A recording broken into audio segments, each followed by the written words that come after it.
são mensagens para o ministro Alexandre de Moraes, devem ser. Vamos ler aqui para a gente esclarecer de fato qual é o nível da conversa. Boa noite, ministro.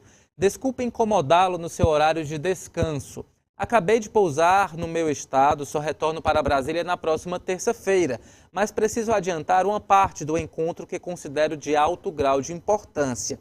Quem estava fazendo toda a movimentação com o objetivo de levá-lo à perda da função de ministro e até ser preso é o DS no caso aqui, Daniel Silveira.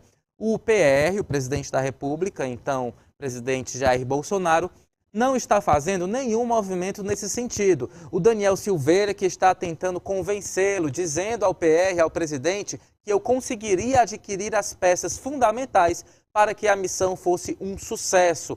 Para dar mais tempo de saber, aí ele continua a mensagem, de fato direcionada ao ministro Alexandre de Moraes, para dar mais tempo de saber como proceder diante desse sensível assunto. Falei que voltaríamos a conversar na próxima semana.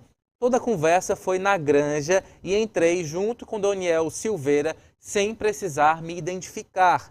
Não sujaria o meu nome, a minha honra, compactuando com essa missão. Sou um democrata ferrenho e um admirador da sua coragem em prol do Brasil.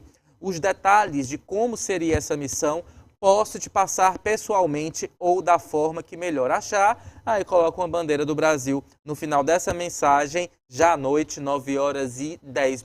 Não sei se temos mais prints sobre essas conversas, então por enquanto são essas as informações, confirmando de fato que o senador Marcos Duval procurou o ministro Alexandre de Moraes para tentar aí, revelar, né, essa pressão feita pelo então deputado federal Daniel Silveira, que foi preso no dia seguinte à perda de seu mandato. Não se sabe se por conta dessa tentativa de planejar um golpe ou também se por outras situações, mas o fato é que temos aí essas informações que vão ser também muito importantes para esclarecer o que de fato aconteceu e confirma-se, houve mesmo essa tentativa de estabelecer uma conexão com o ministro Alexandre de Moraes. Depois dessa mensagem, os dois já confirmaram, aconteceu um encontro em que isso foi novamente colocado. Segundo Alexandre de Moraes, ele solicitou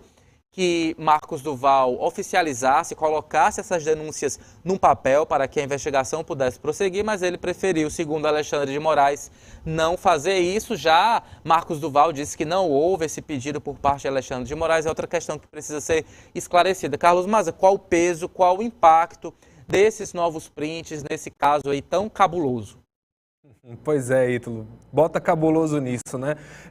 Volta naquilo que a gente estava falando agora há pouco, né? Por isso que eu usei até o termo palhaçada, né? Avacalhação, na linguajar bem popular mesmo. Quando o Marcos Duval muda, né, as versões dele diversas vezes, em cada veículo de imprensa, quando ele fala uma coisa sobre a participação do Bolsonaro nessa operação, digamos assim, tabajara, nos termos que o Alexandre de Moraes classificou, e depois diz outra, totalmente liberando o ex-presidente, acaba fragilizando qualquer coisa que vem aí do Marcos Duval como um todo, né? Ainda mais uma mensagem dessa, que vem uma coisa muito conveniente ali, escrita, né, podendo ser auditável, impressa ali, que colocaria ele numa boa situação, colocaria o ex-presidente Bolsonaro numa boa situação. Super suspeito, né, Ítalo? E quando ele muda a versão dele do início, aí que torna a coisa mais frágil mesmo, acaba tornando a coisa, como você colocou, bem cabulosa, né? Agora, a grande história aí que eu acho complica de vez pro Daniel Silveira, né? Que pelo visto aí, por qualquer ângulo que você olha, ele forjou, não forjou, ele estava querendo beneficiar o Bolsonaro, estava não querendo,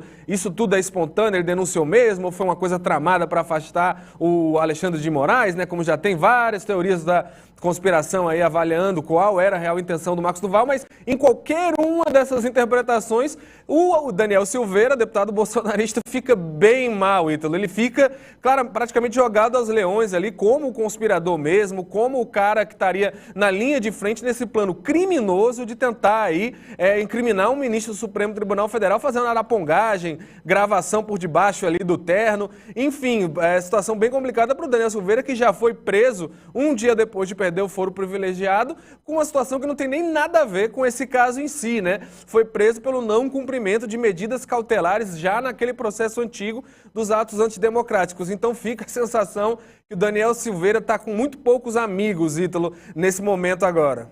Daniel Silveira totalmente abandonado, João Paulo Biagi. E a gente ainda precisa saber o que ele vai falar sobre esse assunto, né? Ele está detido, ainda não temos informações se ele prestou depoimento especificamente por esse caso, mas ele deve ser também convocado a mostrar a sua versão e a gente tentar esclarecer se de fato a cabeça, o cérebro desse plano golpista era apenas ele, se ele estava com esse intuito de convencer o então presidente, de convencer Marcos Duval a colocar em prática esse plano. Ontem a gente inclusive leu, né, que plano seria esse, todo o equipamento, como é que essa arapongagem, essa gravação do ministro Alexandre de Moraes iria acontecer. Mas enfim, Daniel Silveira é outra peça importante que precisa ser ouvida nessa situação.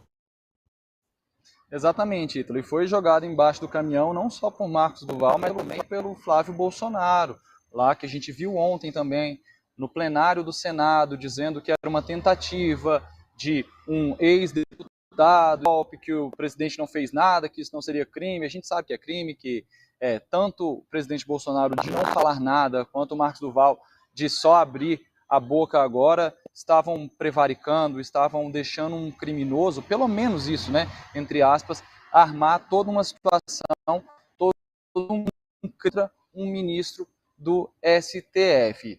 Outra coisa que chama a atenção nessa mensagem de Marcos Duval é que no dia da coletiva que ele deu lá no Senado Federal, ele não sabia onde ele estava conversando com os dois, com Daniel Silveira e o presidente Jair Bolsonaro. Ele começou a falar uma lista de como chegava. Eu saí daqui do Congresso Nacional, fui reto, cheguei lá, e aí os repórteres foram ajudando. Era assim, era assim, você estava no Palácio da Alvorada, isso mesmo, eu estava na Alvorada.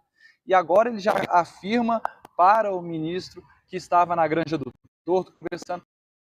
Ele não sabe o que ele falou, ele não sabe o que ele ouviu, ele não sabe onde ele estava, ele não sabe precisar nem mesmo quem estava com ele, quem sabia daquele plano, Ítalo. Muito complicado hoje, nessas 48 horas, a gente conseguir diferenciar o que é verdade do que é mentira, do que diz o senador Marcos Duval, Ítalo. Um grupo muito acostumado a criar e a divulgar fake news, né? Então